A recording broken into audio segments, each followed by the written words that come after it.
My family disowned me after my girlfriend accused me of struggle snuggling her, and now they want to reconnect. My ex-girlfriend cheated on me, and after I found out and confronted her about it, she got scared and told nearly everybody we knew that I had struggle snuggled her to cover up her cheating. I was placed in custody during the investigation. However, I was released as there was no evidence. My parents had already disowned me, and most of my friends had distanced themselves from me. I wasn't even proven innocent by a jury, so my parents still believed me to be a struggle snuggler who had gotten lucky. My best friend began to help me behind their backs, and I ran away. I had nothing to lose, as nobody liked or even approached me, and my college barred me from attending lessons, only emailing me the work and bringing me in for exams. I went as far away from that town as I could and got an apartment after working in some community jobs for some money. I managed to sort of stabilize myself. I decided to change my name after a while because I came to hate looking at it for some reason. I still don't know why. This helped me start a new slate, and I made a few new friends when I went into university. Again, I don't know why I did this. I'm still in truckloads of debt and was incredibly poor looking back. I finished my degree in teaching and moved far away to a country on the opposite side of the globe where I now live. I got a nice apartment and settled down in my new job. Eventually, I met a girl who turned out to become my now wife. Initially, I couldn't trust her. I would flinch if she tried to touch me, or I'd start fidgeting when she got close. However, after realizing how much patience she had with me, I fell head over heels for her. She eventually gave birth to my twin daughter and son, whom I adore and will defend to the edge of the universe. Her family got used to me very quickly considering I was a foreigner and not very trusted. They treated me well, and I sort of remembered how a loving family actually is.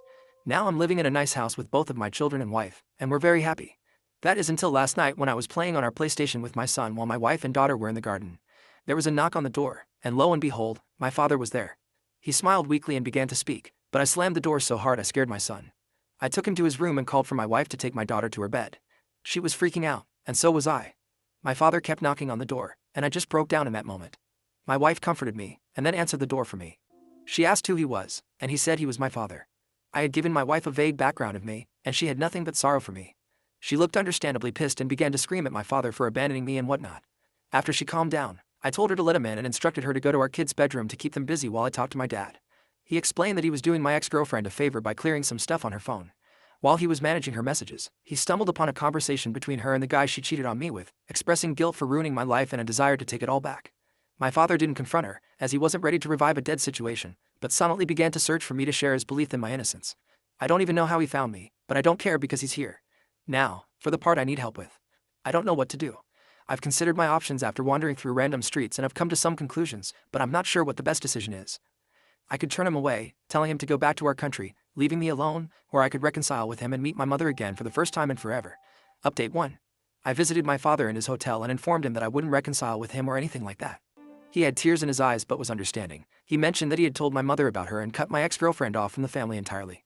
I asked him why there was still contact, as many of you questioned, and he explained that she apparently felt too guilty to really let us go. I'm not too inclined to believe it, as were many of you, but it's closure enough for me. Apparently, my mother didn't take the news too well and tried to get my phone number, but my father didn't let in.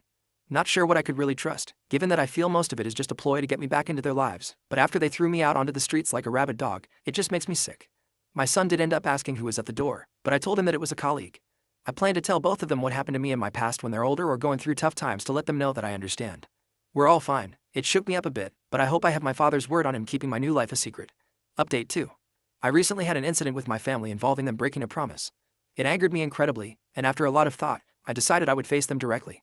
I flew back to my home country and met with everybody involved, my mom, dad, brother, and even the girl who accused me. I was nervous, of course, but I was shocked when I realized I didn't really see them as family.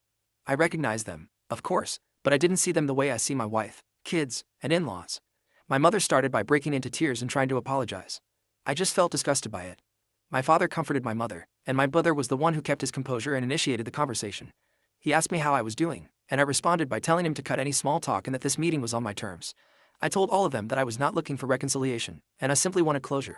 I made sure to tell them that I would call the police should they attempt to chase me.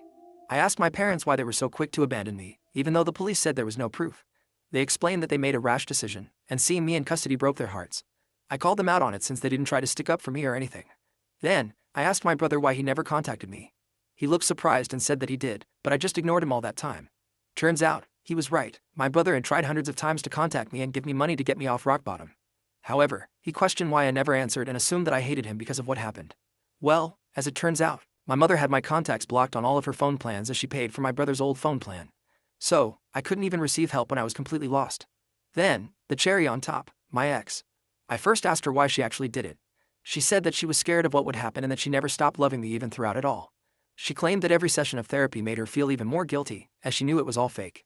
She then told me that she hadn't dated anyone since, in hopes that I would come back, and she could apologize because an apology would apparently reverse time and fix it all.